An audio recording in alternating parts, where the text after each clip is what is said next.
And welcome to another exciting episode of The Energy That Surrounds Us. I'm your host, Michael.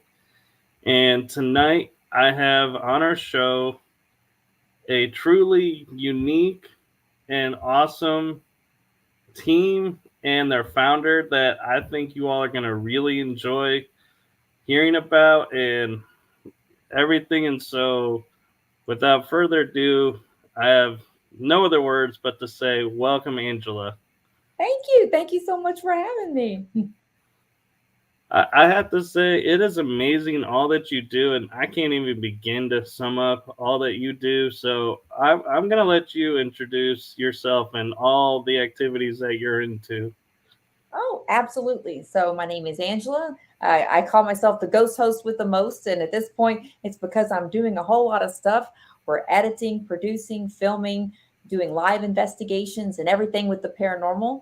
And we have the privilege of talking with people like you to get a little bit deeper and learn a little bit more. That is it's really cool. And so, what's the meaning behind? Because I know a lot of teams have meanings behind their team names. So, where did Ghost Hunting Beauties come from? So, Ghost Hunting Beauties actually started with a lot of my friends took a girls' trip and I couldn't make it, and they went to the haunted Galvez. So, all these beautiful women were dressed up with long dresses and heels and looked colorful and amazing. And they're in this haunted hotel in Galveston. And if anyone knows about the Galvez, there's so much activity there. And these girls were climbing through air vents, they were sneaking into rooms, tripping on their dresses, going down the hallways and getting activity just with their cell phones. Things that you see on all the major ghost hunting shows. And I'm back there sick as a dog laying in bed going, I think this there could be something to this. I've never seen a bunch of ladies going ghost hunting, and that's where kind of Ghost Hunting Beauties was born. And we, of course, connected with Spring Paranormal Investigations, who has three beautiful women in that group as well. And Amy, who runs the whole thing, she was just amazing. We met, we hit it off, and I thought a lot of these women were all into ghost hunting, all beautiful ghost hunting beauties. So that's where it started. That is awesome because that's taken a twist, and I imagine a lot of people when they first see your name and reach out are like, "Wait, oh, you actually do paranormal investigate? You're not just modeling how to investigate?" Modeling sheets going, here we go. And this sheet here is the lovely fabric, 300 thread counts because it's from Walmart. No, that's it's definitely I wanted to surprise people. I ran the idea by a lot of people who are interested in ghost shows and by people who weren't interested in ghost shows. So definitely was testing the market before I launched it and before I even went to try to invest into it. Because if anyone has ever been ghost hunting, whether it's the people way at the top up here with ghost hunters on the big professional shows or people who are just taking their cell phones and equipment, it can get really expensive. So you have to really love ghost hunting to be able to get out there, staying up late. You have to be devoted to looking and going through all the paranormal evidence. You have to be devoted to what you're doing. So everyone said that's a neat concept. I really think you should go for it. So person after person, I even went to a minister. I'm not kidding. And that's one of the only people that says, don't do this.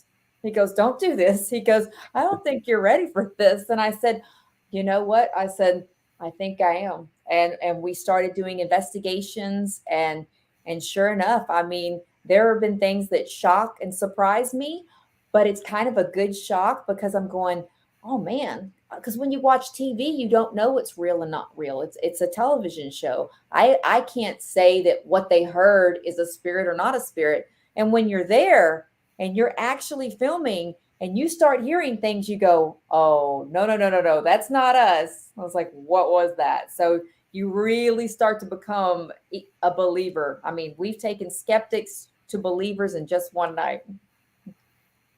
Right, and I agree with you that it's hard when you watch the shows on TV and it's like you know they're all legit investigators, but when they're constantly going, did you hear that? And the person's always like, yes. I'm like, I rarely hear what other people hear. So how? Right. So this team must be really in tune that they're always hearing each other's. And it always surprises me though when they'll slip in with the, "No, I didn't hear that. What did you hear?" And it's like a moment of, "Oh, there it is." Right. Yep, that's been one of my biggest challenges is catching things on audio because we'll hear things and then the audio doesn't catch it because we'll have a boom mic that's nearby. We try because you have to keep things away from the equipment because if you have any of this electronics near your K2 meter or near your REM pods or any of this, it's going to set it off and then you're getting false evidence. And that's one thing is we want to keep everything authentic. So we're keeping the boom mic like this, holding it above and trying not to get too close. And then something happens like 10 feet behind us. We heard that. So we're going, what was that? And then no one else is hearing that. So I'm like, how do we do this? Like we need to set up like tons of microphones and cameras. And then I look at my bank account and go, no, we're good. We're good. We're just gonna have to have people close. Right? Yeah, because those systems, man, they can run pretty pricey. And so I'm curious, what is your team's like most used to, like, you bought because you thought you would use it and you ended up not really using it kind of equipment? I think the spirit box was I had the SB7. And if you know the SB7 with the little spirit box, that was the one that the temperature part of it keeps going off and going and driving me crazy. So I'd end up not using that as much as I normally would and turning it off. And then when I thought I would just solve all my problems and get the SB11. I have only used that at home once. So, and that was expensive. I was waiting for that sucker to go on sale. I'm like, I'm ready to get on this mailing list at Ghost Stop and go, come on, when's it on sale? Ready to get the Right. SB11. They said it cuts down on the noise. And I honestly find that the SB7 is just better. I don't know how that happens, but the SB7 has worked better for me than the SB11. So, like I said, maybe it's even user error. I wouldn't even mind doing a podcast with someone coming in and teaching me and teaching the audience how to use it better so that, because it's got to be user error. Because I've seen other people who said that, but I've also heard investigators say the SB7 is better. So, it's just kind of the toss of the coin there. Yeah, I think it all comes down to personal preference. And for me, talking about Ghost Stop, for me, the piece of equipment I bought that I now rarely use was the motion puck because I What's realized you had to have a camera on it 24/7. Yep. Otherwise, you don't know when this thing's going off and where it's going, what caused it to go off. Then you'll be saying, what was that? And you'll be looking around like, oh, man. So yeah, and it's the spirit boxes to me.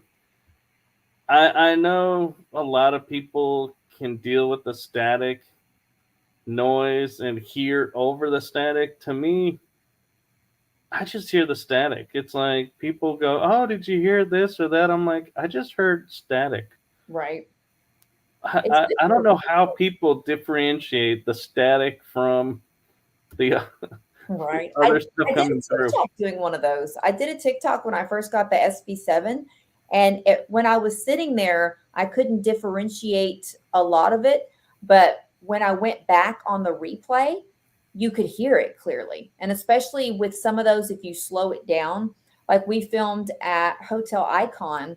And originally that we thought we got nothing from the spirit box. So we're kind of sitting there disappointed and we turned it off. And I'm sitting there, we're reviewing the evidence and we slowed it down and you're hearing clear communication between the static. And I went, oh my goodness. And I was like, oh, we should have kept doing it. And so I'm frustrated with myself that I didn't pursue. But I'm kind of like you. It's a lot of times with the static, I'm not catching on until I review evidence. So if you ever try it again, just try recording and asking questions, record yourself, and then go back and see if you can slow it down and hear some of the things. That's not a bad idea. I'm not techie enough to even know how to slow down audio. It's like I do good enough to figure out how to trim it Right. to where I could put it on like TikTok or make like a short video for YouTube so I don't bore the audience with the 4 hours of sitting for 3 minutes of oh my god activity. If people only knew of how long you have to ghost hunt sometimes to get any activity. I mean, it is a game of patience. It's totally a game of patience. I'm also curious because beyond the game of patience is also the game of trusting yourself. Has there ever been moments where like you heard something or you felt like someone tugged your shirt or something and you're like, I'm not going to say anything because I don't think anybody else heard or felt that, so I'm just going to stay quiet? Or do you sit there and go, oh my gosh, somebody just did this, or did y'all hear that? Oh man, if I were to tell everybody everything I sensed or felt, I'd never stop talking. And I'm sure they say I talk enough as it is. So, but definitely being a medium, when I approach things, I'm already getting information a lot of times, and other times it'll stay quiet, like they're almost trying to examine me just as I examine them. And it's like there's a dialogue inside of my head of communicating with whatever spirit is there, letting them know we're coming in, preparing the spirits, preparing anything that's around, and kind of getting a gauge if there's something dark in there. Do I want to go in there? And then putting up my shields as well. So I've definitely had times where it wasn't on the professional investigation, it was on Wonderlick Farms when I initially was just scoping it out to see if I wanted to put it for season two. And sure enough, that I felt something run up my back. And it was no one around me because I'm sitting on the floor, and it goes straight up my back. And my first thought was, if that was a cockroach, I'm going to scream. I'm like, people are gonna see me scream, and then they're gonna scream. And we're all gonna run out of here, and this will be hilarious because at Wonderlick Farm, like I think he was going live with the investigation. So I was like, "Don't scream! Don't scream! Don't scream! Don't scream!"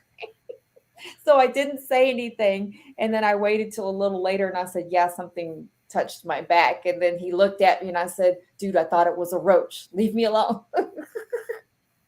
I'm just picturing half the people in the audience are probably going, I would rather the roach run up my back than invisible fingers running up my back.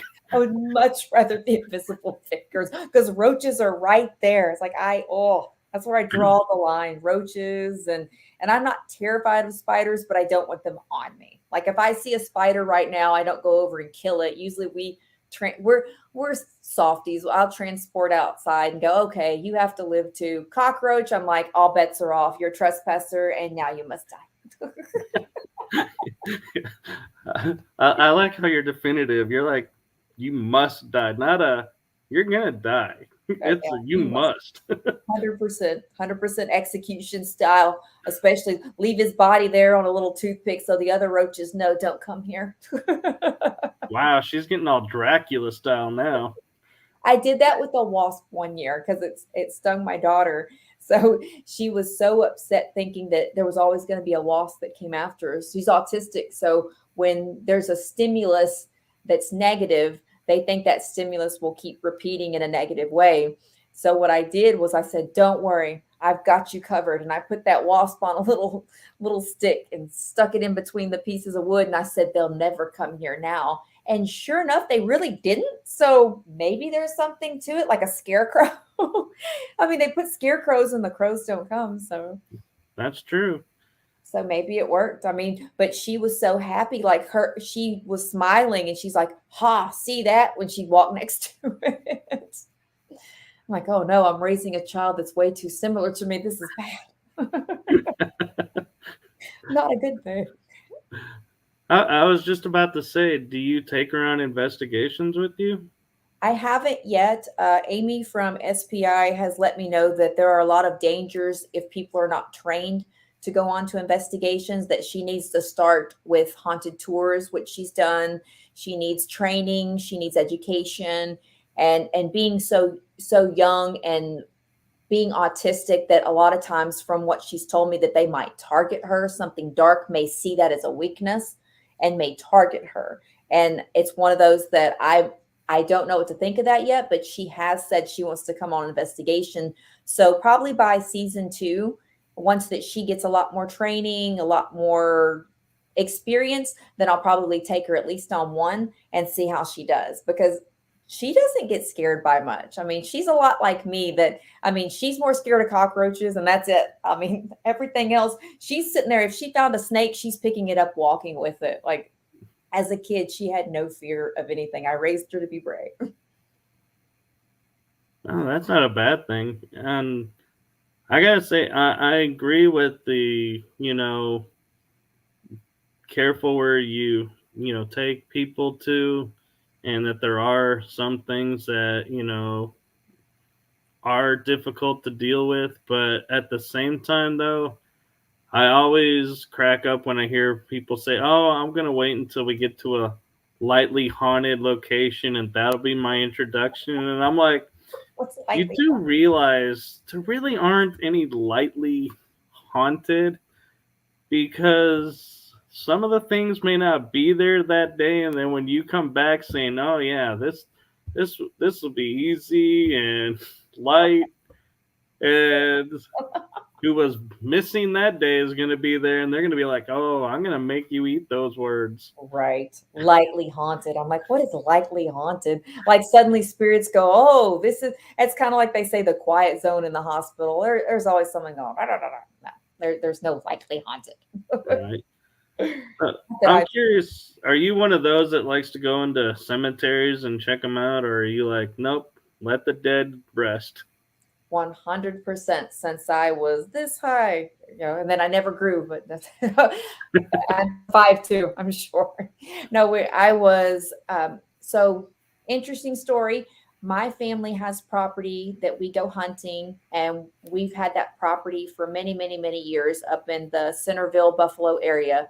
And there is a burial ground there that you have to walk to. Now, you can either cut through the woods to get to it, or you can walk down the road. And since I was little, we always, every time that we went up there during deer hunting season, we walked to the cemetery and we had our flashlights, we explored. And then, sure enough, my uncle was always lurking in the bushes with a mask, ready to leap out.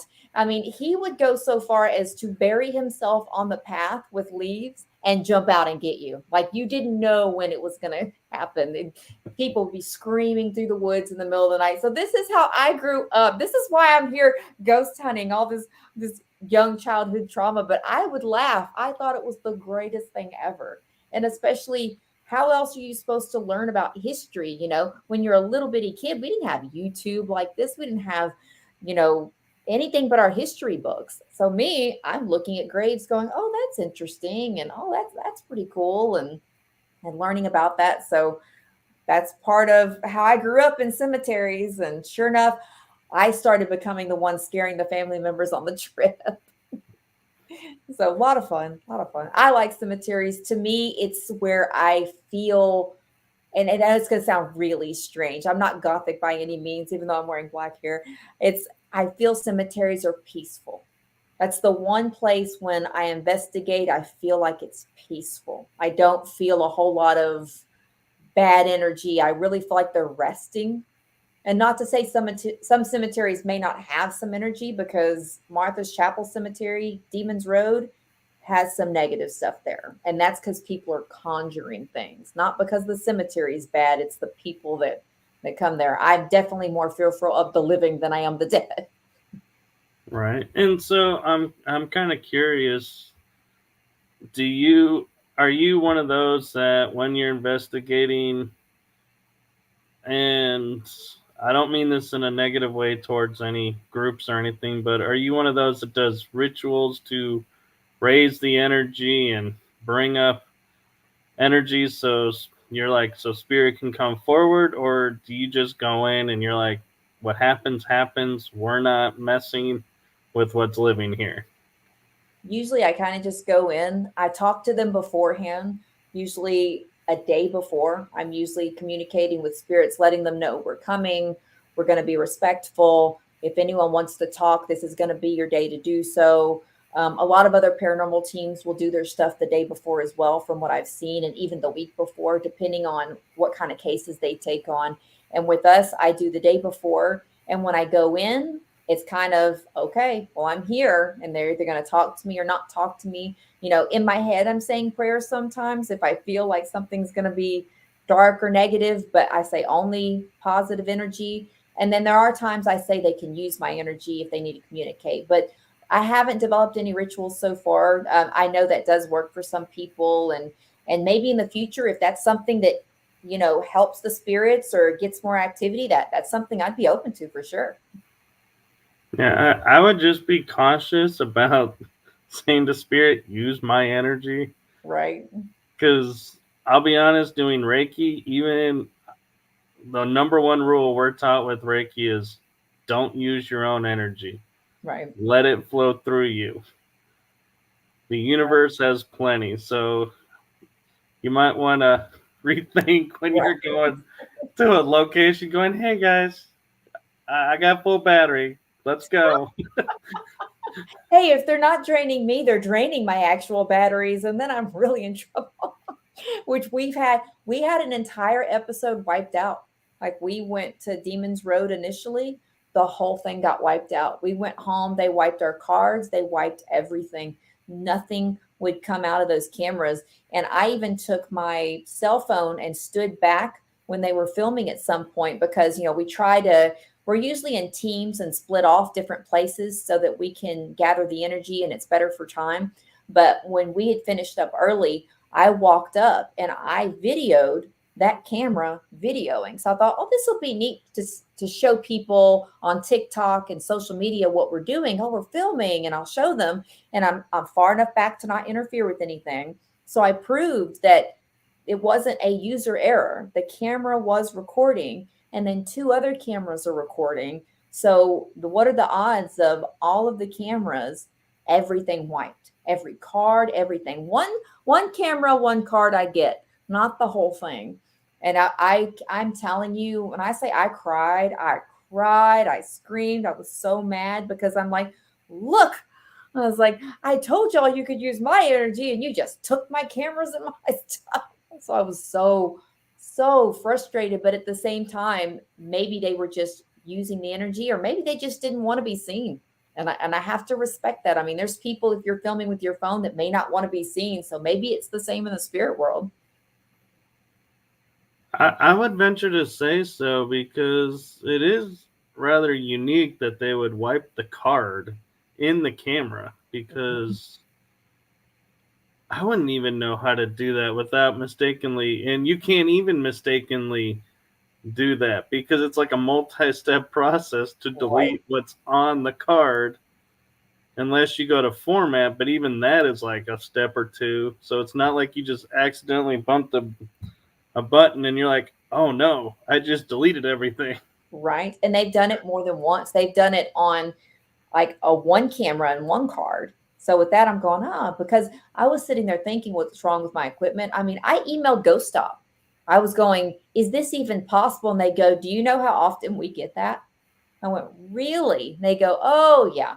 They're like, you're gonna learn real quick in the spirit world and with trying to film, especially with a ghost hunting show, is that if ghosts don't want to be seen, they will find a way to not be seen. And it's like, oh, and I'm like, man, it's like I've heard of these stories, but it's one of those you always think it's not going to happen to you. You're like, that won't happen to me. It's like they taught me really quick.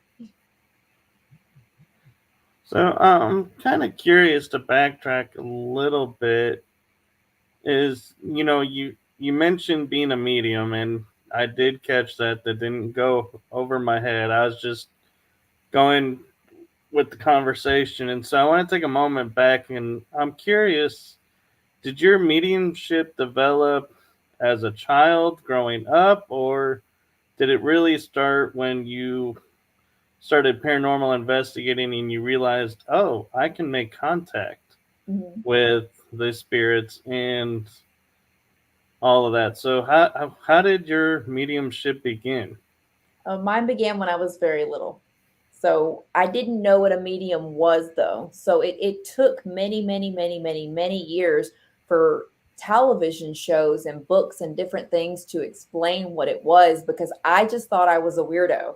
And that was kind of my nickname. Is, kids didn't want to play with me because, oh, you're weird. You're weird. You're talking to ghosts. You're talking to spirits. I mean, my mom even thought maybe there's something wrong with me, but she also has visions. Like, she doesn't like hear spirits speak to her, but when things happen, that she actually will have visions, and then the thing that she had the vision of will come to fruition the next day. So it's one of those that it's not something of, oh, I'm reliving my day. And then my grandmother on my father's side was like, she had gifts and abilities from what I was told. And we never discussed that. I did not know that till she passed away, which makes me very sad that my family goes, oh, you didn't know that she had those gifts? What? And then on my mother's father, oh my gosh, his was off the chart. And we never discussed it either. We just knew that if you got him a birthday present, he could tell you what's in the box, no matter what you got. Like, I could have put this coffee cup and thrown it into a box and not even told him. And he's like, yeah, that's a coffee cup. And it's this color and it's this. And you're like, what? So we got him a birdhouse one year and said, no way he's going to know. He can't shake the box. He can't figure it out. And he, on point, describing what was in the box and everything. I said, wow. Still didn't know what a medium was. As I grew up, like I said, I went and had a mental health evaluation because I thought that's not normal. Because on one of the test questions they do ask is, do you hear voices? And I'm like, I was so scared to check that box going, oh, well, it's off to the loony bin for me. I was like, oh, I man. know, right? But then when people sit and talk to me, I can hear things that the spirits tell me about them that no one else knows. And it happens so much that people they finally stop doubting me. They go, oh my God. And sometimes it really scares people. And I never mean for that. But if a spirit is standing there, they're practically yelling it at me. No, it's always something very specific. So I'm not sitting there going, you're going to have great luck. Like, no, like, I see the letter D in your future. It's like, that could mean a lot of things. Like, I mean, really, like, I've seen charlatans do that. And it frustrates me for people who really are mediums, because then people don't trust us. But I've had people even on TikTok live, that there was somebody that they ratted me out. They said, oh, ask her. She's a medium. I'm like, oh, crap. I'm just here to watch ghost hunting. I don't want to read anybody right now. And then sure enough, I said, okay, just give me a second to tap in. I was like, I can't just wham, wham, wham. I'm not like a trained performer here, like doing cartwheels. So I sat there. I waited for the information to come to me. And it was very specific and different. It was the word polka dots over and over and over. And it was like, she wants you to tell them about the polka dots. And I could see this woman, and she started to come into my vision. And I said, okay, I want you to tell me about this woman. And I described her, and I said, and tell me, what is the deal with polka dots? Like, she's obsessed. And he goes, that's my mother. That's who I wanted you to tap into. And she was obsessed with polka dots. Everything she had was polka dots. And I was like, there you go. So that's kind of how that goes for me. A lot of times I had a podcast I was on yesterday that we talked for a little bit after the podcast was over, because there were some private things he wanted to discuss that was off air. And mediumship with readings are very private a lot of times. And I was able to see certain things that he goes, holy crap. And I was like, I tried to tell you. It's like, I'm not just making this up. This is not for attention. I said, I kind of run from it. Even as a child, it scared me, because it's not normal to see people that are not living and to hear these voices. You really do think you're crazy. There was no Long Island medium. There was no Matt Frazier. There was no one to tell me that this was a gift and not a curse. Right. I was gonna say, growing up in Texas, if you mentioned, yeah, I hear voices that aren't coming from anyone, there is nobody really that's gonna like stand up and go, oh, you hear that too? It's more likely you're gonna find the person that's like, yeah, I'm gonna go step over here. You stay here. It will be just fine. It's like, boom, Bible is the side of the head. Sorry, sorry, I hear nothing. I hear nothing. Like, sorry about that. Yeah, I didn't have a whole lot of friends when I was little. I had maybe three or four very close friends that didn't make me feel weird about it. And they also saw some of the things that I would see because I tried to tell them that I'm like, all right, it's like, it's not the house that's haunted, it's me, but my house is kind of haunted. And then people would see a woman walk by and they would think that it was my mother. And I'm like, yeah, my mom's in bed. And they're like, oh, and then they go tell their mom and never stay with me again. And it's like, oh, it's like, dang it, could you not have walked by it another time? That or I'd be thinking, I'm not sure if I like this person and if I should. So do you guys mind doing a walk by and we'll see how he handles it? Be like, save me some time. Oh yeah.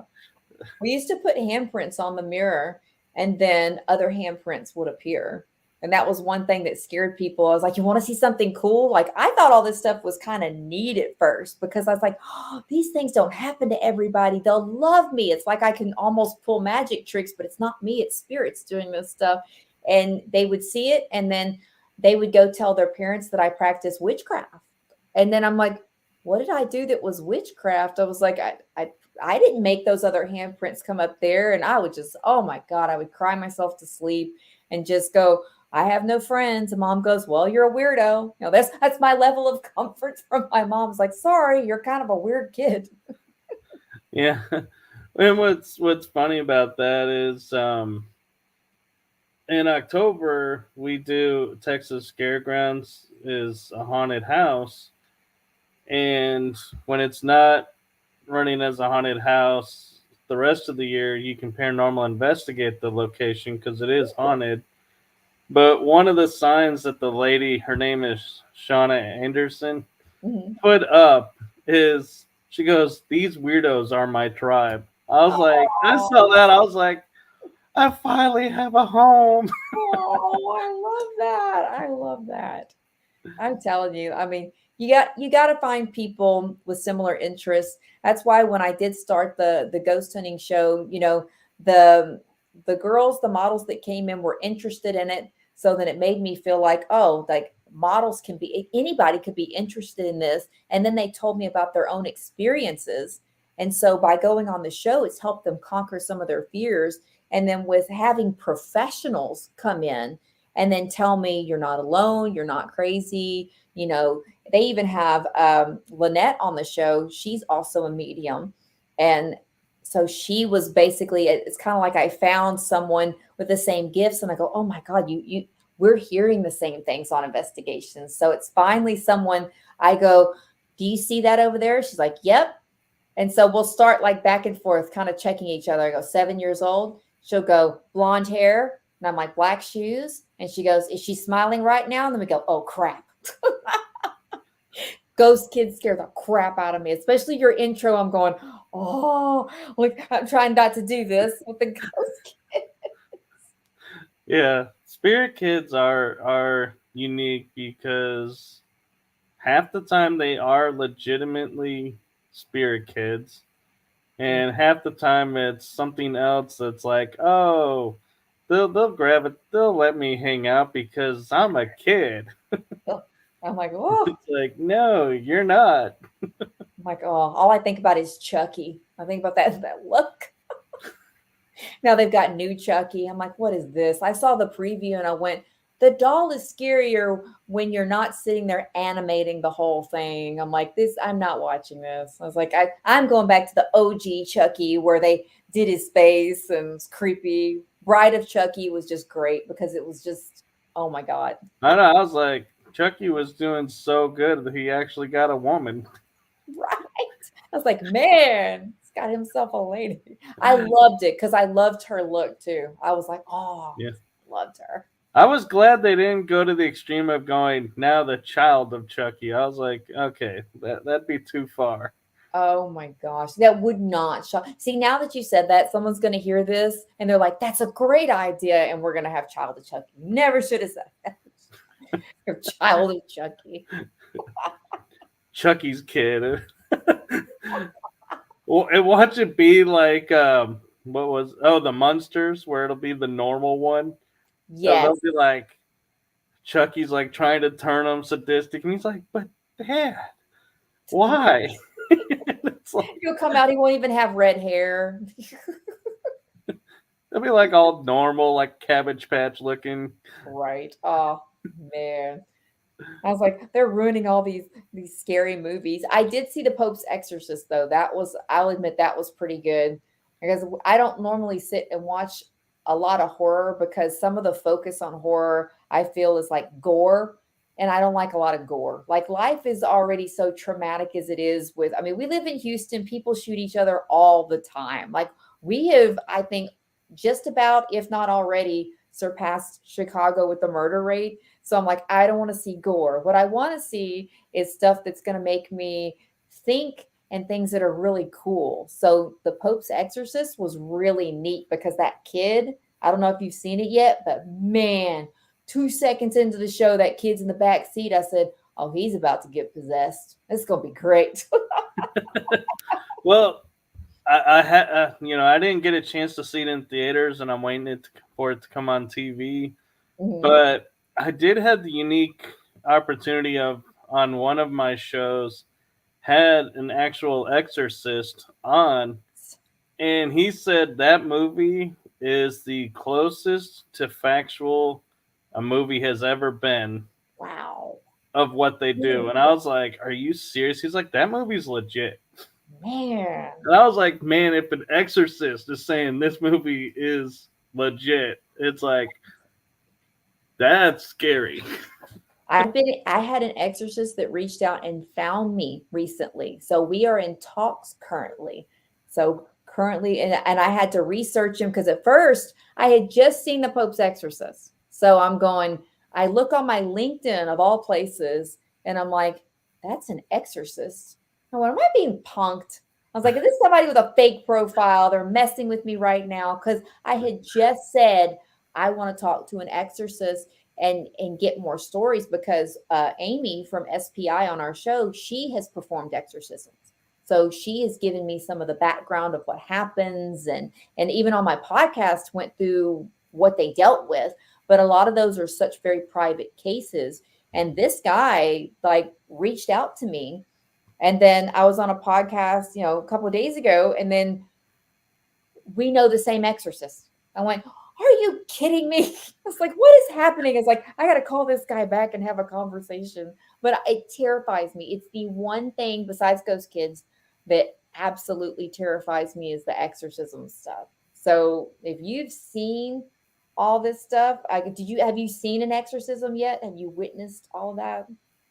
I will say I have not seen one in this lifetime, but I have seen them. Oh man. So what does it do to your psyche? Because people said it messes you up. Like people will quit their jobs, people will move. It's like, man, like I've heard it's intense. From what I recall, it is. It's like you're like all bets are off. You're like, Man. am I even gonna come out of this? At sometimes it's like, yeah, it definitely is something that if you're one of those people that's like, you could drop a UFO in my lap, and I still will tell you there's no UFOs. Those people after this are gonna be like checking themselves into somewhere because their entire reality will be shattered. See, that's my husband. He doesn't like, even with all the ghosts he's seen and all the paranormal things he's seen, he was always open but skeptical, like which I really need on my show, especially because he's with a camera and he's going, no, that's a car that passed by. That's this. He debunks even on the spot, which I definitely need. And he's not scared of much. He was an EMT firefighter, so nothing phases him. And I finally told him, I said, what would actually scare you? Because nothing scares you. Like we heard jail cells slam. If you've seen our first episode, you can hear them go, and they're heavy. You can't just like, oh, it closes. You have to physically get somebody to try to push it close. He hears that and he goes, that's interesting. And he said, if an exorcism I believed was real, I think it would scare me, like maybe a little. And I said, I want him to at least see footage or witness that, because I think, I don't know why, like I feel like he needs to see it. So I'm like, what do you mean it's not real? You might want to caution yourself on that one. 'Cause you may not like the flip side of what you get after that. Hey, maybe you'll, hey, we ended up going to a church in San Antonio, and I'm not even like, I'm spiritual, but I don't have like a set religion that I follow. So I'm very open to all different beliefs. And when we went to a Catholic church in San Antonio, it's like I attended a Spanish Catholic mass. And my husband's just sitting there shaking his head. He goes, "Are you going in there?" And I was like, "Yeah." He goes, "Oh my gosh." And I was like, "Hey, hey, hey, I can use all the Jesus that I need and all the prayers that I can get in this place." And he's like, "Wow." Like I even asked people's permission when I was there. I was like, "Can I come in here? Can I pray here?" It's like, I don't know who I'm praying to, but can I pray to somebody? And just people were just so nice, so welcoming. I mean, people were there in shorts and Crocs. I mean, they didn't even care how you came dressed. They were like, "Oh, no shoes, no problem. Jesus didn't wear shoes. Look over there at that statue." And I was like, "He didn't wear shoes." I was like, "I thought he at least had sandals, though." So Well, yeah, that depends. He might have thrown them at the people in the temple selling their wares, so he might not have got them back. right, exactly. It's a really neat place. Like the San Fernando Chapel is supposedly haunted.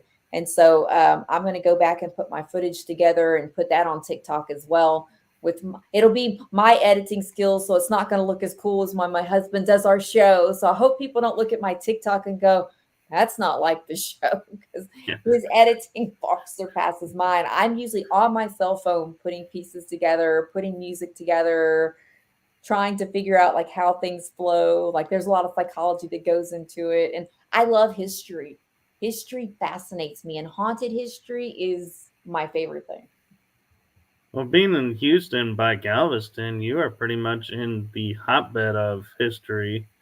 And I'm curious, how far north in Texas do you go? So I'll go anywhere. If we had the funds, I will travel anywhere in the United States. I'll fly. I'll go anywhere if we have the funds. That's been our only challenge we've hit. So we've gone over to San Antonio. We're hitting up Yorktown in January because I was not going to do Yorktown because everyone seems to have done it. And every paranormal team I've met goes, "Oh, no, no, no, you can't skip Yorktown." They go, "It's a rite of passage. You're going to Yorktown."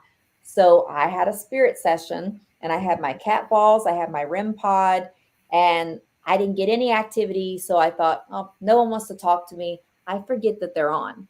My husband walks upstairs into my little office, my little serene, quiet area, and he goes, "So have you thought about going to Yorktown?" And I was like, "I'm not going." And then everything goes off. Every cat ball and the REM pod all went off. And I said, "I guess I'm going." And he goes, And "See, even they told you." And then he walks away. None of it phases him. Like we've tons of activity, and he just walks away. He's like, "Okay." yeah, I've been there 5 times, and What? yeah, Five which times? 5 times, and it's hard for me because it's like a 6-hour drive from where I live because I live near Dallas.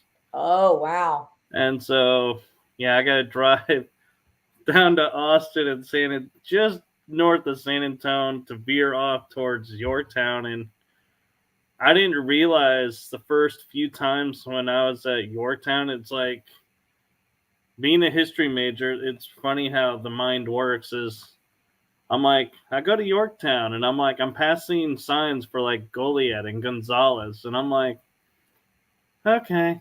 And then it's like, I sit down and I'm like, wait a minute. I just passed signs for Goliad and Gonzalez. Right. And so finally, on my fourth and fifth trip, I was like, I'm going to Goliad and Gonzalez and checking these places out. Because I'm like, how did I miss these places? Right. Right. So what was Yorktown like for you? Because you got to prep me because we're gonna have the whole crew. We've got all the beauties, SPI. We're bringing in people to help us with equipment and film. So I've got to prep the newbies when they come in as well. So one thing I will foretell is if it's been raining recently, you're gonna want to wear boots or wet shoes because some areas will flood. Oh man, that sucks. And there is a jail cell that is controversial in the basement What? because some say it's original and some say it was added sometime Right. later. And I'm getting more proof that it was added later, but it still served a purpose. Right. And I've had cat balls go off to the cell. Huh. Interesting. So, not sure why it's there, but it's there. And there is a wall in the basement level that is being held up by a single board. Huh. So you want to be a little cautious down there, but people sign their names on the walls down there. Oh, I could see it crashing on me. Like that'd be great for the episode.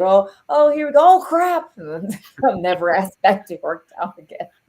Be like, we'll just move this board so I can sign here because there's space. It'd be like, oops. That's going on my tombstone for the next episode. Angela haunts the show going, we shouldn't have done that. And that's on my gravestone. Rushed to Yorktown. Who would have thought that board was really working? Right. I'm like, at least someone make up a cool story about me to say that something leaped from the wall and attacked me and dragged my soul somewhere. Like, make it cool. Like, don't just say that she was dumb trying to sign something and the wall fell on her. No, but the funny thing is, you used to be able to walk on the roof of the building, but now they ask you not to Yeah. because I think with the age. But so the uniqueness of Yorktown is its layout. So you walk up these stairs, and to your left will be stairwells going down to the bottom level, and you can walk down a hallway and come up the back way. But the back way is the only stairwell that'll go to the considered the third level, fourth level. If you count the basement, fourth level. But Man. and that's a small little room. It's kind of interesting. And Anything in that room? you know, I've had some uncomfortable feelings in there, and I mean, when I say small room, it's like if you were to put a bed in there, that bed would eat up the entire space of that room. Oh wow, it is small. Man, forget And I'm that. not talking king size. I'm meaning like twin if you're lucky. Wow. Oof. Man, But no, yeah, that's probably going to be a room I avoid. but That and the board. I'll be not signing the board. yeah, and the chapel in there. Yeah, I had a unique experience because I wasn't. Because it's like my mind gets fuzzy on like with so many investigations, what was said, what wasn't said. Right. But I feel like it might have been said, but maybe not to the spirits. They might have overheard. But so I have a reverence license. Oh, very nice. And when I was first there with the team, we were on the balcony, and they're like, "Oh, there's a reverend here," and they're all like going, "Who are they talking about?" And I wasn't even in the area right yet, and then I walked in a little bit later, and they're like, "Oh, we got to stop talking because of the reverend." And I'm like, What?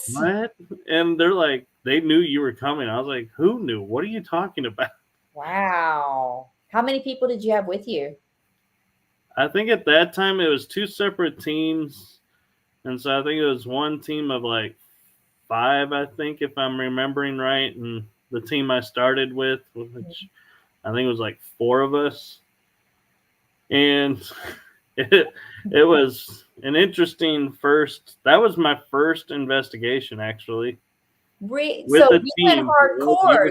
You weren't holding back. You're like, this place is like demonic at that first place, right away. I was like, yeah, I'm going here. And that chapel is legit. There is some definite weird energy in that chapel. Because that's where I'm drawn to. I think that whenever we look around and investigate, I want to investigate the chapel. Like I want to do some kind of homage to Zach Bagans because he ripped off his shirt in there. So I want to act like that's what I'm gonna do maybe. see if people get my reference and see what I'm doing.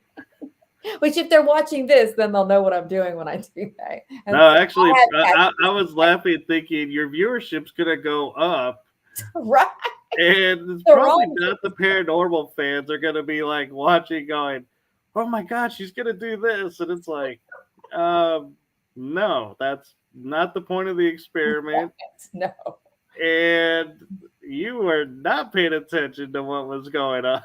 right.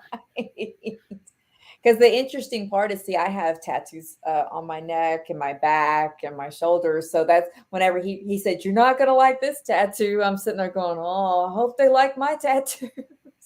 I don't want to make them mad. I don't want to go in and aggravate and make anyone mad. I hope they're okay with me being there and they don't try to scratch me. And if they do, at least let's catch it on camera. Well, from what I recall, is not only do the nuns not like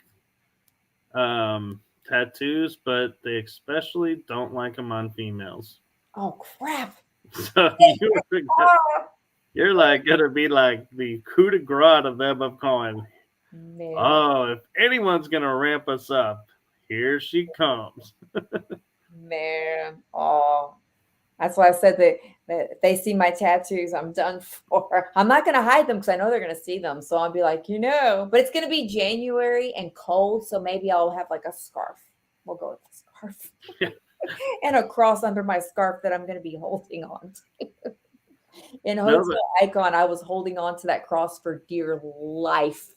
Like you can see, I asked my husband to edit that scene out and he's dying laughing, going, "Nope." Because you see me like trying to go, which way does it go? Like I'm like, oh, I was like, I'd be a terrible Catholic. I don't know which direction. I was like, either way.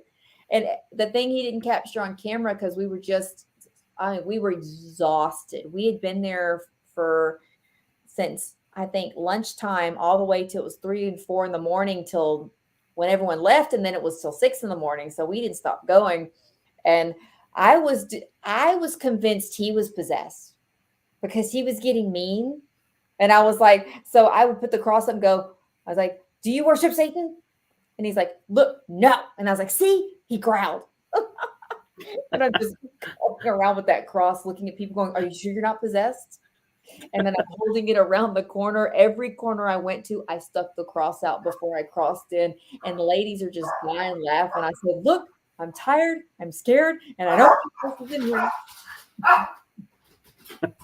sorry, something outside just caught my dog's attention, and they were like, "We're going full throttle through the Full door." throttle. I have two. I have two Frenchies. So I've got my husband watching them now. Otherwise, my dog will be up here barking. I've got a cat that usually makes an appearance, and all you'll see is his tail. And I have to tell people, I do not have a tail. It's a cat. I swear to God. Across the Sure. That's where that mediumship comes from. Is that tail? a tail. Oh, it was kind of interesting. I was talking with someone talking about like tails and everything. Is that we have tailbones, and what our shoulder blades look like we had wings at some point. And so it's like I really sit there and think sometimes, you know, are we more human or are we like de-evolved humans? Like we lost some of our stuff because why do we have tailbones and like wing bones when we don't have tails or wings? Yep. And useless appendixes that don't work for crap. I mean, gallbladders go out half the time too. I think they're phasing out. Like, I don't know what we're going to be in the next 200 years, but we're phasing out body parts piece by piece.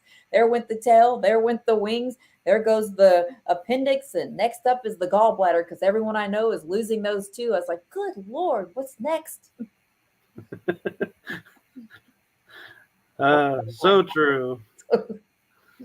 That would So, be cool if we had wings. Could you imagine the possibilities, places we could go, the things we could do? oh yeah, could you imagine the cost traffic of like over oceans going? Hold on, don't make sure you don't flap too fast because you don't want to wear your wings out. Right. There's nowhere to land. And we've got parents teaching us how to fly, pushing us off roofs just like birds do out of the nest. Ah, good luck. Yeah. Parenting on a new level. Be like, yeah, we're going 10 stories because we just don't think five is enough to really motivate you to, start flapping for your life. Right? You're gonna fly or die. So there you go. Would be worse is at the last second you're like, oh, wait, I got it. Oh, Aw, all dang. that work and I figured out at the too late. I feel like I'd be like, have you ever seen that movie, Rio with the bird, the blue bird, Rio? Yes. But have you seen the second one? I'm totally Rio. It's like, well, sorry, trying to fly. That would be me going, oh crap, oh crap, oh crap. So, what's on your bucket list? Like, do you have a bucket list of like Texas versus the US versus international? My bucket list is like a mile long, but I can tell you my biggest one is I want to go to Scotland or to Ireland into a castle that has a castle, a castle that has rich history, something that I know is haunted, and something that maybe even I can connect with my heritage because I have a lot of Scottish and Irish in my blood. So I feel like that maybe we could stir something up as far as in me, like maybe remembering something or feeling something and connecting to something from my past. Like I think that would be kind of coming full circle to mediumship is connecting with where I came from and experiencing that. I think that would be really neat. And then of course anything in Italy, like I'm Italian as well, so I know my roots come from there as I would like to explore. They seem to preserve a lot of their buildings and history, a lot more than other places do, and I would like to explore there as well. It depends on which part of Italy you go to. Yeah. I want to go to the old school. I want to go to like the little village where there's like one lady that cooks for everybody. And I'm like, yes, I'll sit at her table. I You'd have be weird like, goals. we're here. And I'm like, hello, we're probably family. Maybe, right? Oh, yeah, you don't understand what I'm saying. I'm hungry. So I'm just saying I'm here. Like, what can I do so that you'll feed me? Yeah. They like leave with a bunch of recipes, and you're like, I'll never find these ingredients where I live, so thank you. You're like, thank you. She's like growing it in the back. Yep. So that's kind of my goal is going worldwide one day.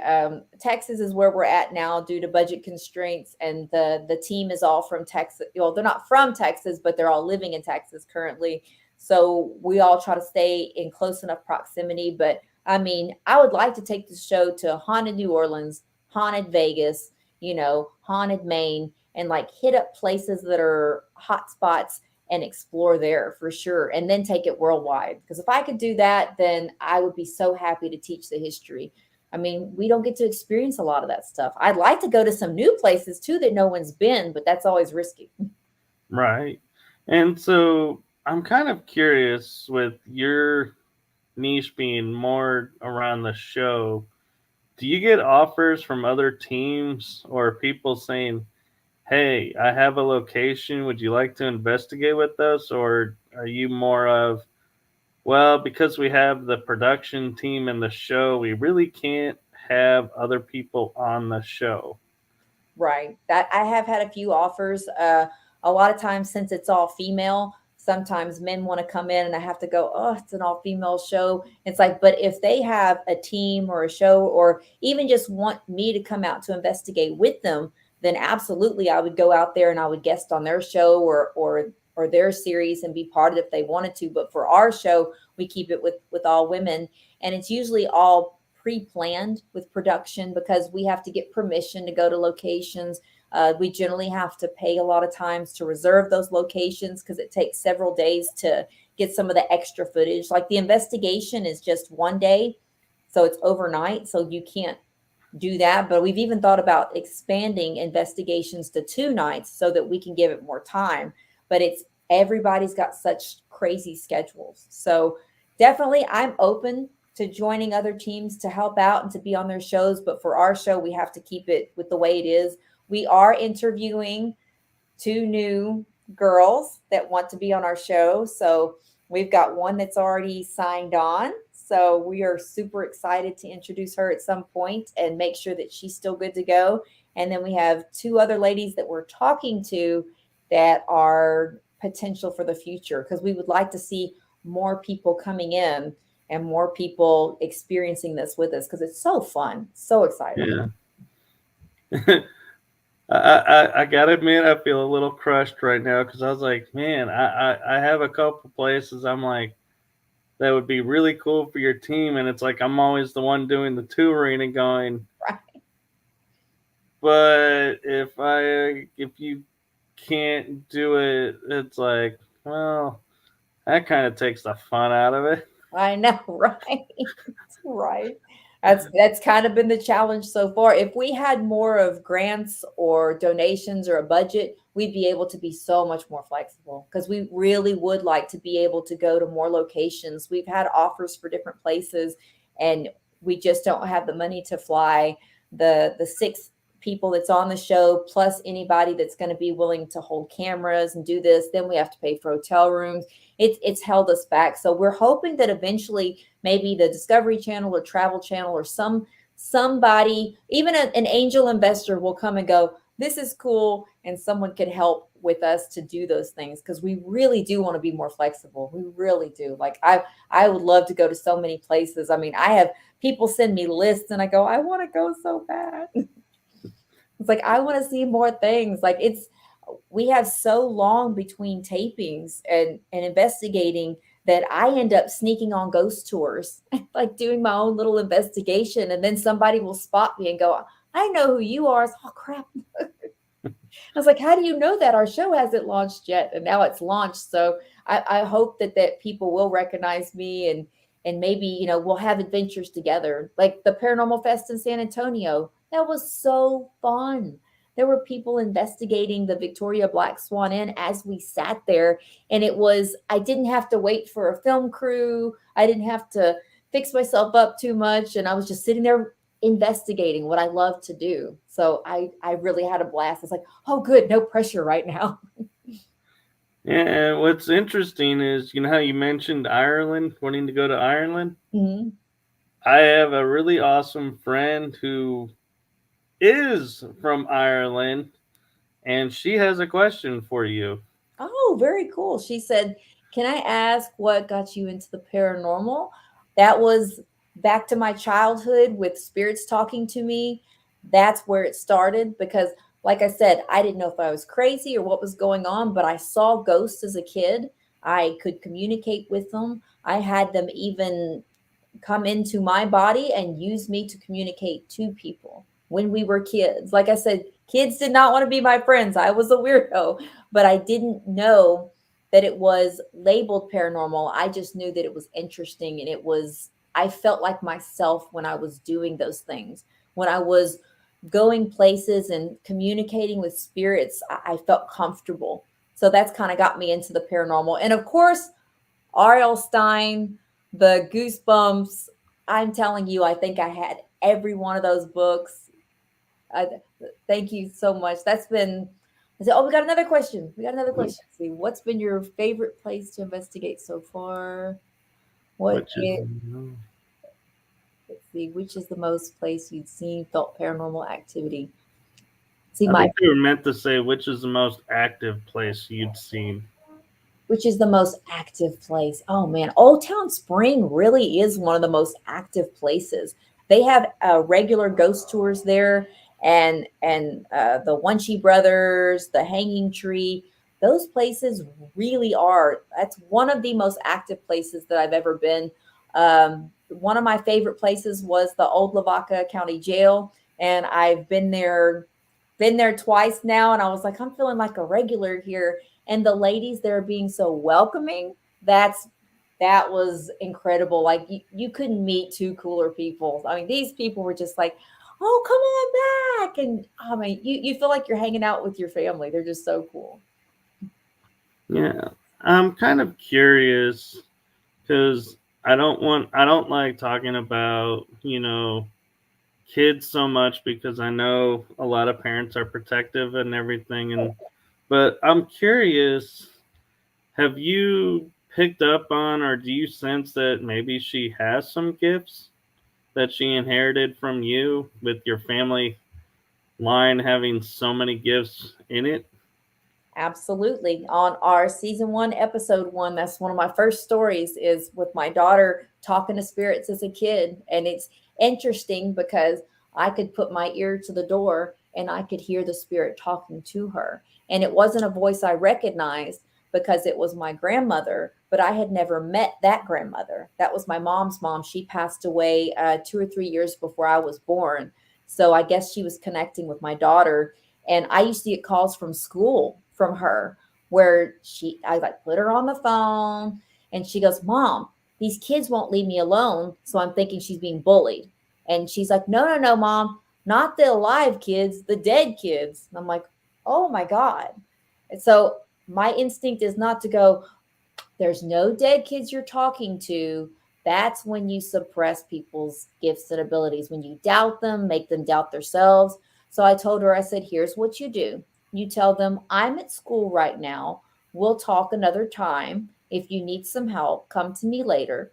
And I told her, I was like, if you need them to come talk to me, I will help you through that. And so her gifts and abilities, I'm thinking they're going to surpass mine one day if she keeps using them, because she sees the shadow people. She sees the things that I see. And we're on the same page of seeing the same thing without even telling each other. It's later on, we're like, oh, yeah, you saw that shadow person too. I think that's great that you do that. And I think that's kind of, in a way, the goal of every like person who's like teaching in the paranormal, is to have their student, so to speak, student surpass. But I think it's rather unique that it's from like your daughter Mm-hmm. instead of like a teammate, because it's like, I know there's probably a part of you that's like going, man, if she surpasses me, how am I going to be able to help her? Right.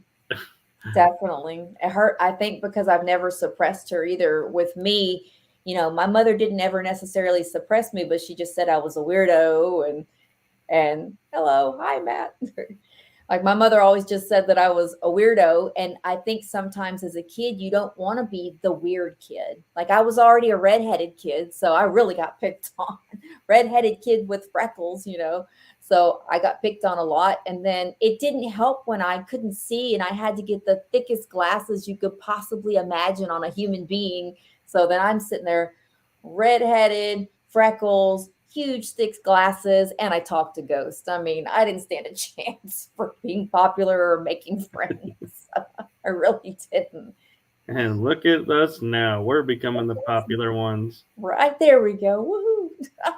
So Jenny is pointing out, she says, as a woman in the paranormal field, and Lord knows we have fought and still do for our place in this field, I will say Paranormal Beauty's name will catch the men's attention and not what your investigation research.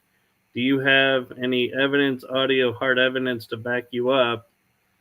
I couldn't agree with you more, Jenny. Another thing with the Ghost Hunting Beauties is I figured that some of the females would be captured by that as well, because I like the show Selling Sunset.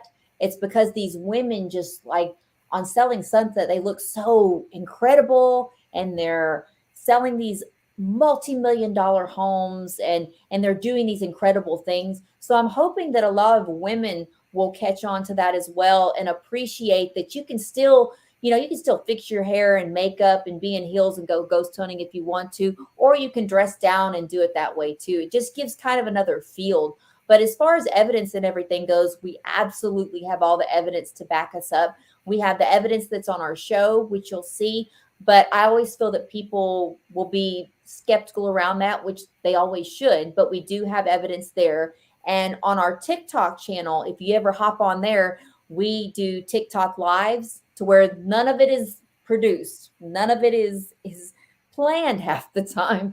We went live at Demons Road. I think it was Friday when the show was airing. As that I was like, you know what? We're here in the cemetery getting the rest of the footage, like B-roll footage of here's a grave, here's the woods, capturing the extra things that we couldn't capture before. And then I was like, I'm going to go ghost hunting while I'm here by myself. So I went live and I had the REM pod set up. So everyone watched me set up the REM pod. I set up the cat ball so everyone could see I'm setting that up. And it's literally just me and my husband. And sometimes he would put the light on me. Other times he'd run away and I'm in the pitch black with my cat balls. And you can hear him in the cemetery going, he, in the dark. And I was like, this is my life right now. I'm ghost hunting in the pitch black. But people can see the evidence even live. So we hope that a lot of people will tune in and see that we're not just doing things for the show. The show is what started a lot of things, but we're doing things besides the show. We're really out there actually investigating different locations and experiencing the paranormal. So I hope that answered your question. We've definitely got the evidence to back it up. Let's see, no heels, right? I'm telling you, like I had heels and boots in the cemetery the other day, and my husband goes, "Well, that was dumb," and I was like, "It was dumb." And I was like, "I didn't think I'd be walking around this many hours in heels." I don't blame you at all. Like I think that for season 2 that I am going to have to bring some tennis shoes or something extra. Yorktown, I don't think I'm going to be in heels in Yorktown. I think I'm going to be in No. boots like that are, you said rain boots if it's been raining, or something comfortable, because I Oh, don't blame yeah. you. No heels. So, yeah, and talking about Yorktown, the other thing I probably should mention is possums are very popular to be hanging out in there. Oh, cool. So, and they are very sneaky little devils. And I remember one time where I was shining a blue flashlight because I like different color lens on my flashlight so I can differentiate if that light source is my flashlight versus a spirit. And I'm scanning, and all of a sudden these two eyes are looking back at me, and I go by, and I'm like, wait. I go back, and I'm like, okay, where did that go? And I'm like, and I'll move, and I realize I moved a little, and I go back, and I'm like, oh my god, Oh. there's a possum there. Oh, if I see a possum, I'm not gonna lie, I'm not gonna say anything, because none of the animals bother me. I was raised in the country. We had raccoons, possums, stray cats, cows, horses. I mean, chickens. We had everything out there. None of it bothers me.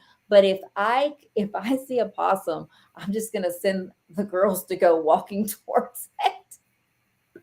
There you But if I did hear something, the heels are coming off. Yes, Jenny, for sure. Like I'm throwing them. Like I have a feeling that in Yorktown, I'm going to be throwing my heels down the hall at some point. go. So Did the you other know thing that? about Oh my yeah, the God. other thing about Yorktown is there is a kids room, and you'll know it when you see it. It's full of toys and everything. But when I was there, I got something in the window I Ooh. cannot explain. And Oh, you got to send that to me so I can look at it. oh yeah, I'll definitely dig that up and I'll send it to you. But yeah, it's like, and I didn't even know it was there. So the story behind that is one of the guest investigators goes, "Oh, does anybody have photos of this room?" And I was like, going, "Well, yeah." And I'm looking at it and I was like, wait a minute, what is that? And it's like months later, I'm looking at it going, what is that? Is Oh, that's no, that way, what? And I'm like zooming in going, oh. yeah, I got this. And everyone's like, oh Ooh. my God. See, you have to send that to me so I can look at it. I have people send me evidence all the time because I like to look through, and I can usually tell you that I can usually debunk if it's something that I catch and go, oh, it must have been this. But if I can't explain it, I've got people I try to send it to as well. That I try to get people, other mediums, and people to read things in case I can't read it. Because I mean, nothing's ever for sure. It's one of those that I doubt myself a lot too, especially, I hid my gifts for so many years until the show. And I thought, what do I got to lose at this point? They've called me weird my whole life. Well, now the people in my life will know I'm still that weirdo. Right. So I just noticed we've actually gone over an hour. I've kind Wow. of been like, I was watching and going, wait, how did we get 17 minutes over? Hey, I could talk paranormal all day, all night. At the rate we're going, we probably will. Right. So there are a couple of questions in the chat room which we've kind of already gone over, Yeah. but I'll pop them up just to acknowledge them. Your favorite ghost hunting tool? Oh, this is the one that you'll hear me say on the show so many times. And I don't know if is this a censored show? Do you have to? I always say, I don't have a okay, censorship. I always say, I love balls. So cat balls. I love the cat balls because they are affordable for anybody. You don't have to go spend a fortune on them. You could have 100 of those suckers lined up. And if you're not touching them and a spirit touches them, they go off with pretty lights. So, I mean, you've got indisputable evidence. It's if you have it properly set up that cat balls going off is a spirit using its energy. And I've seen people whose cat balls have gone flying, which I haven't had that happen yet. Like I want that to happen so bad. So every episode I'm like, play with my balls. So that's kind of my favorite tool. That's me on the show. And then I have to remind myself there are people watching this. I'm like, well, that's me. And it's true. And I had at the location we're in right now with the haunted house, I had cat balls on concrete ground and on a bed, nobody around them, and they would start to go off. Mm-hmm. And we even had to the point to where we were literally asking a question and the cat ball's going, and the second it stopped, it restarted. And What? then it would stop and restart and stop and restart. It did it 4 times, went off, and it was like, I have never seen a cat ball continuously go. I mean, that was like, that blew my mind at that point, and I was like, yeah, these things are legit now. That is This so is undeniable. We had that on our TikTok live on Friday when we were at Demon Road in the cemetery. As I set one off by the chapel, and I made sure it couldn't roll or do anything else. So as I'm talking to the REM pod, I mean, a ghost just comes by or a spirit goes and goes doo doo doo. So this ball was sitting over there by itself. You know, it's in the cemetery. Nobody can touch it. She said that vibration can set it off. Yes, definitely. So if you have equipment or anything, I say make sure it's those cat balls are isolated. This one was isolated over by the chapel. No one's near it. And I'm asking questions. REM pod goes off twice and it goes, doo-doo. I was like, can you do that again? And I'm like a little kid every time. I'm like, oh, and then it goes, doo-doo, does it again. And then I see my cat ball go off in the distance. And you hear me yell, I'm like, yes, yes. It's like, I love the balls. And then my husband's just over there dying laughing. So before we leave, he puts the cat balls up to the camera and he goes, here you go, TikTok, play with my balls, and then walks off. And I was like, oh my gosh. I was like, this is supposed to be family friendly. He goes, no, it's not. He's like, we're ghost hunting. He goes, it's you. It's not family friendly. I'm the friend you don't put on speakerphone. I've learned that. People have had to go, my kids are in the car. And I'm like, can you put it on speakerphone with me? No. I don't have a filter. You can ask my daughter. I never had the mom filter with her, which I probably should have, but I never censored myself around her. And I was like, well, she's not going to grow up to curse like a sailor like me. And oh yeah, I've heard her gaming sometimes, and I go, really? It's like, Yeah. oh, sorry. So, ghosting getaways, I have investigated with them, and we were actually on a location talking about the REM pods. This is going to blow your mind. Oh, We put a REM pod by a speaker at the edge of where 2 halls like do a T, and it was somewhat behind the wall, but you could still see it down the main path yeah. to where we were. So we go into this room and we come out and we're like, where'd the REM pod go? It was gone. And we were like, didn't we have a REM pod down there? We go and it was moved over. Ooh. They Whoa. moved the REM pod without setting it off. Well, how is that even possible? We found out if you tap it with your shoe, it will scoot, but it won't trigger it. Huh. And so we all heard on audio it sliding on the ground, Oh, wow. That is so cool. but the alarms never went off, and we were like, "Oh my god, So that's a this spirit REM that's got pod some moved!" practice on manipulating things because he's like, I'm not even going to touch this thing. Like, whoops.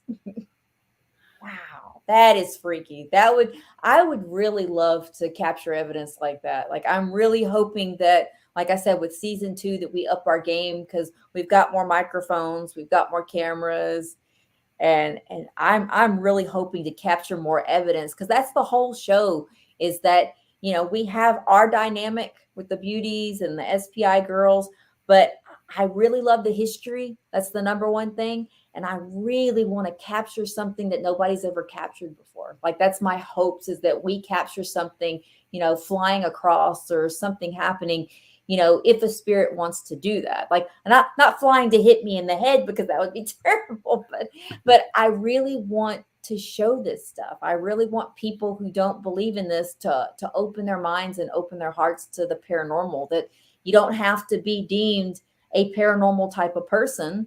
Hence why I have the Ghost Hunting Beauties, which the models, you don't have to, you can be anyone and have paranormal experiences. That's the whole point. I agree, and that is one of the reasons we were talking backstage. Is I wanted you guys on the show, your team especially, because I feel like with the field that we're in now, everyone's gonna look at your team name and like go, "Oh, that's just a TV show," and Right. move on. And I'm like, no, there's actually a whole lot more to this than you would expect. Like doing the history. When Yep. when I read that about you and your team doing that and watching your podcasts and your videos, I was impressed at how much research you actually do into these. And I mean, your format is like, you're like a news anchor just telling the history of this location. And it's like, usually I'm like, news anchor, Right. news, I'm off. That I'm the ghost hunting Vanna White, just going. But I was like, watching and going the history, and as you're saying the history, it's like, wait, what? And it's like, I didn't hear that before when I was there, or I was there and I don't remember that. And it's like you actually kept my attention. Oh, thank you.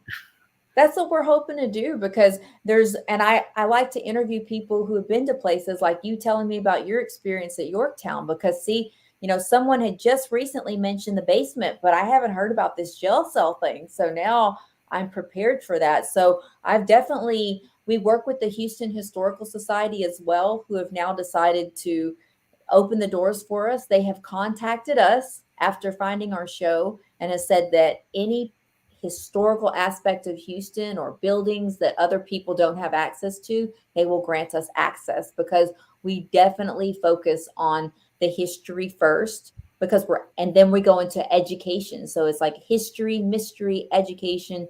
We really love all those aspects. And ghost hunting is the fun part of it. It's exciting. Like every time I go on vacation, I go on the haunted ghost tour. Like I can't resist. Like I'm no offense, but sometimes just hearing about in 1885 this happened, this building went up. Okay, it's like, but in 1887 someone was murdered, and it's like the hell you say. I'm like, it's like, yeah, you got my attention. I was like, what just happened? next time lead with that. Right.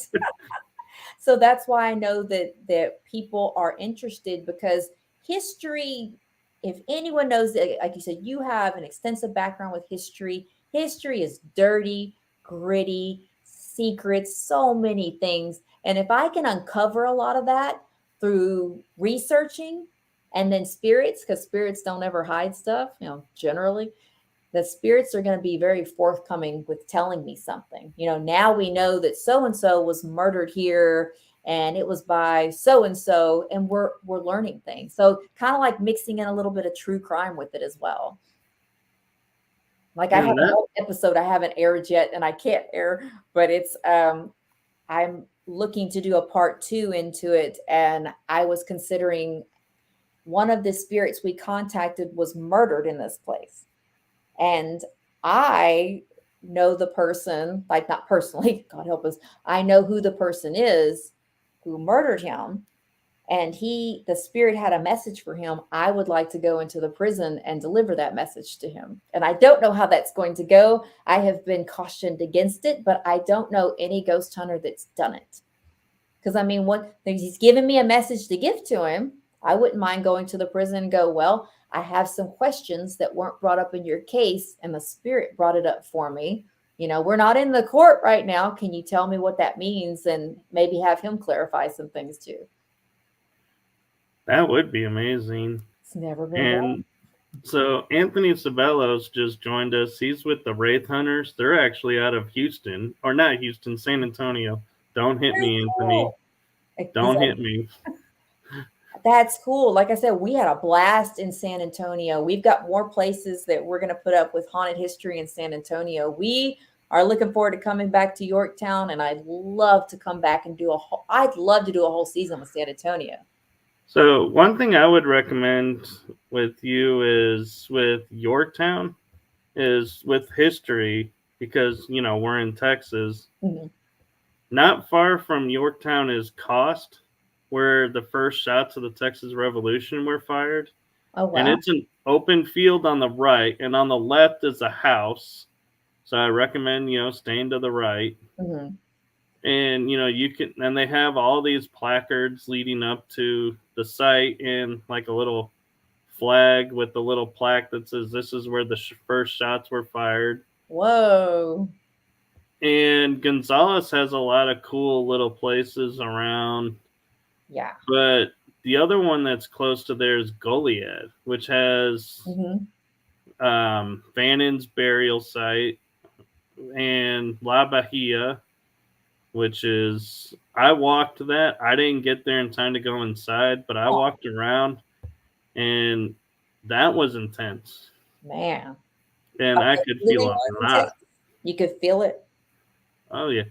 And being, I don't have to tell you about our summers, but I was there in summertime. There were little, like, eye holes in the wall. Oh. You stick your hand in, and it's like 30 degrees. It's almost like an ice box. Weird. In some of those eye holes. You stuck your fingers in there? I'd be afraid something will bite it.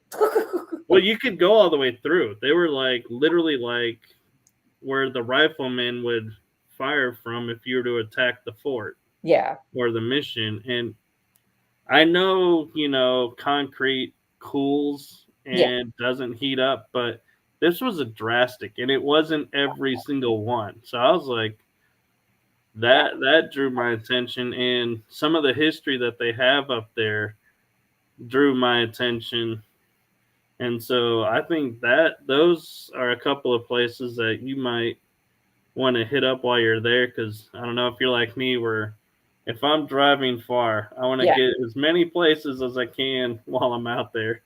Oh, for sure. But I can see my husband now going, nope.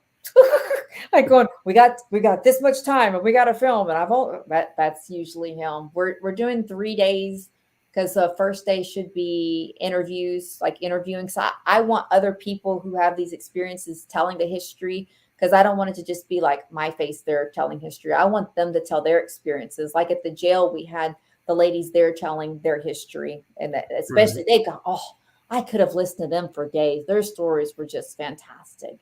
And we did stop at the Alamo, though, whenever we were looking at everything. And I had a very, very strange experience there, enough that I started crying. And then my husband's looking at me, just shaking his head like, what is wrong with you? I couldn't explain to him. It was before we went in, because you can't touch the walls when you go in. Like you can't touch it. But before you go in, there are places that you can touch.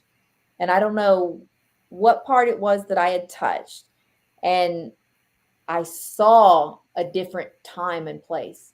I saw everything different. I saw someone with no legs being dragged, and then someone that was, I'm assuming, had to be a priest at the time, like dragging that person into the building, like not another soldier, like it was a priest dragging him. And then it's like I could feel just sadness, sadness, sadness. And like I just couldn't stop crying. And I was like, oh my God. So then, of course, I wipe my eyes, fix my makeup, and my husband starts to film. So I said, I want you to film this hallway because there's just something weird here at this spot, like right here. Like that guy was just dragged off, and I just couldn't stop crying after that. But it was just heartbreaking when you go to a place that's had battles, like you mentioned, that you feel it. I think that energy stays trapped there. But it was the priest or whoever it was. I don't know who he was, but I was feeling his sadness. And that's the only way I can explain it, is I was experiencing him because I was someone else. And my Right. husband Well, knows when that happens because I blink a lot when it happens. He's like, "Are you okay?" right. And the interesting thing is the title of everyone knows it as the Alamo, but its official title was Mission de Alamo de la Behar, Mhm, I believe. So it's like the Alamo mission of San Antonio is what it translates to. mhm, And so people don't realize that I think the Alamo and San Antonio was the third city in Texas mhm. when Spain and Mexico was running the show. And so you probably saw something that even predated the revolution because it was a mission. So they would have been bringing in people who were sick or injured to help them. Right. And I remember thinking to myself that I was like, I'm not hearing any bells though.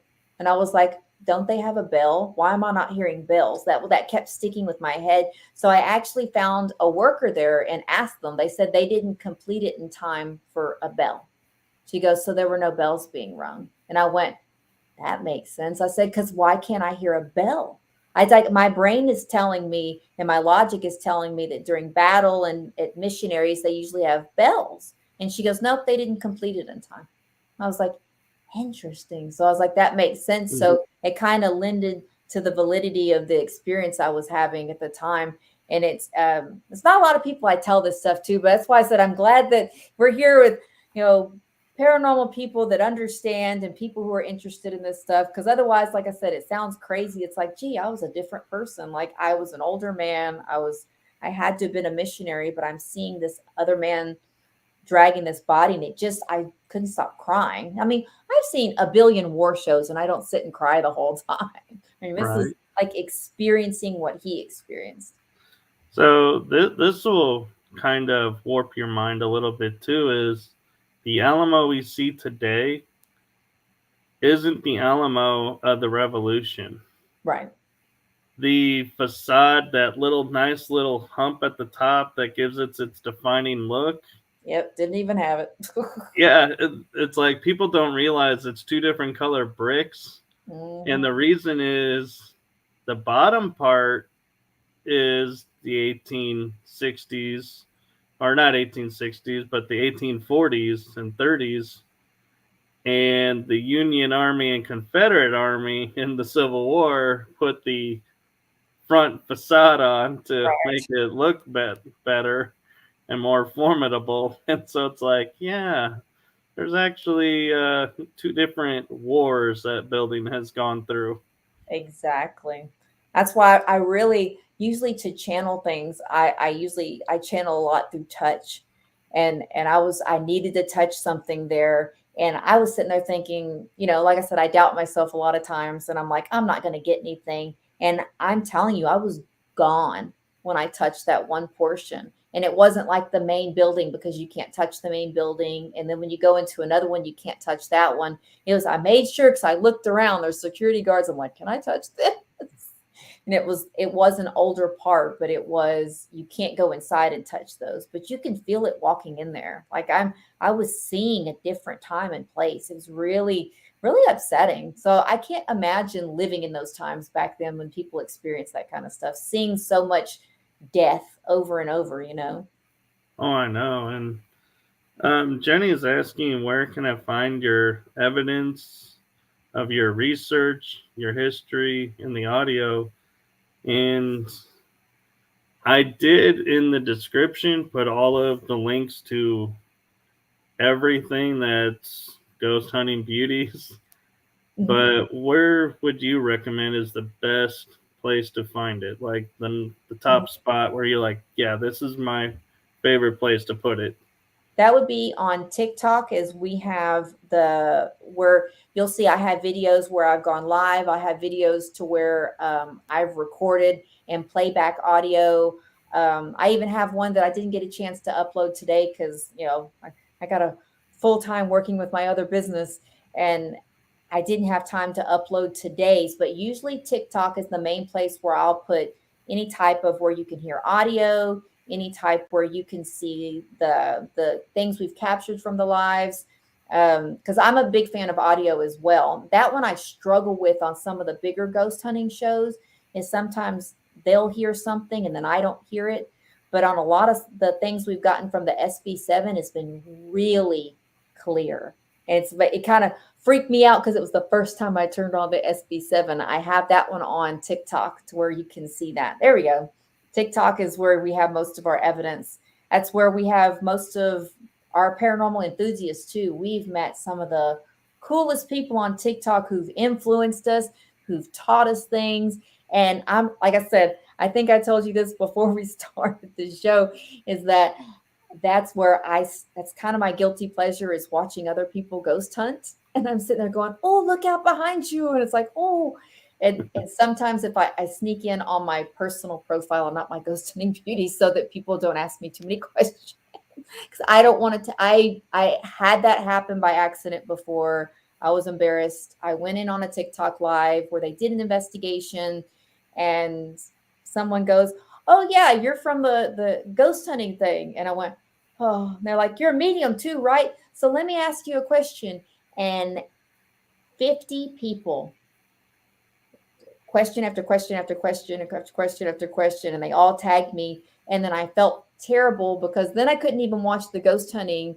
And now this guy who's arranged this live is everyone's talking to me, and I'm like, look, look, look, look, look, I'm not here for that. I'm not. And then this is when it's the first time I think I've ever gotten mad in the paranormal world ever. Is a girl jumped in and goes, I want to see demons and I want you to show them to me. And I went, what? He goes, do I have a demon next to me? That's all I want to know. And I said, no. And I was like, I don't see a demon standing next to you. She goes, but I want one. I'm almost like a child. So I'm like, what is she, 10? So I'm like looking on her thing. And it's like, no, she's probably either my age or a little bit younger. And she was wanting me to conjure a demon to attach to her.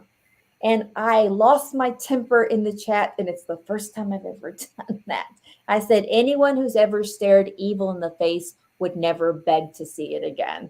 And then people went, you got that right. And people were, then it was, I felt people were ganging up on her. And then I was like, look, I don't even want to be here anymore. No more ghost hunting. I don't want to talk to anybody. If any of you would like a private reading, send me a message. And then I think I did 10 private readings in the next few days. And then I got deathly sick. So when I have lupus, so a lot of times with mediumship and different things, you can get very sick and very drained, especially if you're not good at blocking it out. And doing 10 back to back, I was so sick. I was really like, my medicine wasn't working. So I pulled back from doing that. And even with the show, we do space things out. So we space out our ghost hunting, and I space out if I ever do a reading. I've pulled back from that because I've learned my lesson. Right, because people don't realize it takes time and energy to go into the zone, or is what I call it, and to come out and reset. There is time. It's not a just flick a switch. Okay, we're in the mode. Flick the switch. Okay, I'm back to normal. Let's go do this now. Right. It was very upsetting because it was so many people. I know they needed my help. And then that girl had just set me off. And I didn't understand why it set me off. And I didn't want to tap into her because she was so negative. And I couldn't control it. And it's one of the first times I've ever really seen an angel with their hand on someone's shoulder, pushing them down. It was just an odd vision. And I mean, I've consulted two other psychics because it disturbed me so bad. I said, angels are supposed to lift you up and be there. And Who knows? the angels don't generally show themselves unless it's serious. This one was binding her and protecting her because it was like, you're not about to do whatever you're going to do. And I thought, that's odd. I've never seen an angel like almost physically restraining someone. And I had to go and block her because I wanted her to never find me again. I will not communicate or have anything to do with people who chase the darkness. Like, if you find the darkness, that's different. If you're purposely going, I want the devil to show himself tonight, I'm out. No, thank you. It's like, I'm I've the been married same. enough times to have seen the devil myself. No, thank you. Yeah, I'm with you. I'm like, if that's what you're wanting to conjure, there's a mental hospital down the road. I'm sure that'll be happy to give you a room for a while and help you out. Right. But I do definitely nothing no. dark. I do not. It's my one rule too, that anybody that I'm interviewing for season two, that's the one thing, is that I say, if you bring something dark with you on purpose, or you go in ghost hunting with us and you try to conjure something dark, I was like, not only will I boot you, but I will boot you with a priest. And it's like, we will make sure that that never comes to our show, our energy, or any of that. Because right before our show launched is when I was researching a lot of the exorcisms and darker things. I was researching because Yorktown, I've heard, holds the dark stuff, and I want to be prepared. You know, there's nothing I've seen that goes, in case you cross paths with a demon, and it's like, oh, like a survival checklist. You know, like, what do you do? Right? Oh, okay, I'll certainly be sure to wear that color. You know, I didn't know what to do, so I was researching, and a lot of things, after researching, bad stuff started happening to me. And I'm like, maybe I'll stop researching some of this. So sometimes anything dark and negative, I really do try to block out, because I know I'm going to come across dark and negative things. That's a given. We're going to locations where things happen. But I am not going to try to stir it up. I am not going to conjure it up, and I'm not going to have anyone else do it. I totally agree, and that is just definitely is beyond why anybody would even want to even approach that as a possibility. And wanted me to do it. I was like, oh, that's in my skill set. I went and took a course for that last week, how to conjure up demons. I'm sure they probably have courses like that, but nope, sorry. I'm going to, anything that's dark or negative, I don't even care what label you put on it, because some people have told me demons aren't bad. And it's like, I don't know. I don't know if I've really met one. I've seen dark things, but I don't know what label they wore. They didn't have a name tag. It just looked scary to me. I didn't go, oh, you're okay, and that's what you are. Got it.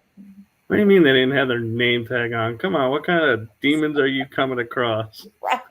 From what I've heard, they never want you to know their name. That's the one thing I've heard from exorcists and people who have performed exorcisms, is that demons don't want you to know their name. And I would like to know why. Like, I want someone to explain to me why. Like, what does that mean if you know their name? Like, it's the worst thing ever for them. Like, I thought that they would be like, haha, I'm so and so, but apparently not. So, actually, I can explain that to you. Good. Is in angel lore and demonology and everything, to know a spirit's true name gives you power over it. Really? So if you were to learn like a demon's true name, then the belief is that you now control that demon and it'll do your bidding. Really? So demons and angels are very careful with their true names Yeah. because they don't want anybody being able to. But if you check your Facebook Messenger, Hmm. that I was reaching out to you on, I sent you 2 photos from your Cool. town Cool. that you asked for. I'm gonna look at them in the daytime. I would. And not in the nighttime before I go to bed, because I'm gonna wake up and there's gonna be a demon on my chest and be like, dang it, what's your name? Wish I can't see your name tag. It's kind of blurry. Be like, are you the one that the girl was asking for? Right? It's like I have a friend to send you to. Show up at her house, stop by. Because I actually did, when we started the show, the activity in my house did start kicking up a lot. Like I've always, like I said, spirits follow me and do things. And Old Town Spring was where something followed me home. And I have to be really careful with that after investigations. I try to tell people, you have to declare your intentions, you have to set up your boundaries. It's the same as if you walked into, let's say, a networking event and you don't want to discuss religion. Like if you walk in there and you say, look, the one topic I don't want to talk about here is religion. We're here to network and do business. Then people are not going to usually talk about that. Oh, that's off limits.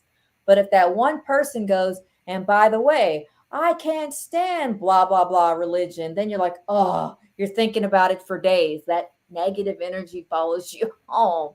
So it's the same as when you go in there, because spirits don't have to necessarily listen to you. But I think if you're respectful to them, they're respectful back to you. If you go, look, like I've told them, I have had that on video, and I need to find that footage and upload it to my Ghost Hunting Beauties TikTok. I don't have that one uploaded because it was way before I started the show.